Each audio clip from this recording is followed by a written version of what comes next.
kinetic theory. Right, kinetic theory is all about particles, and it's about moving particles. That's what kinetic means, moving particles.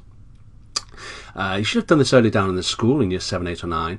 In a solid, you find that the particles vibrate about a fixed point. Make sure you use the word vibrate, about a fixed point. It's got a lattice structure, it means like a regular structure where everything's held in place.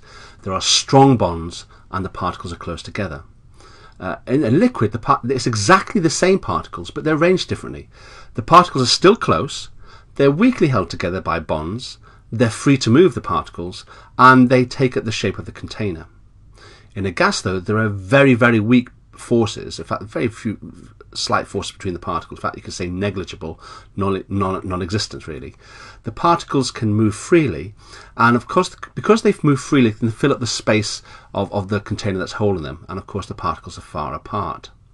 The key words here that you need to use in the exam will be vibrations, recognizing that in solids they vibrate, but that in liquids and gases they're free to move. You need to be talking about particles, and they're likely to want you to know that the bonds in a solid are strong. They're less strong in a liquid, but they still exist there, and in a gas they're very, very weak. And that there is kinetic theory explaining solids, liquids and gases.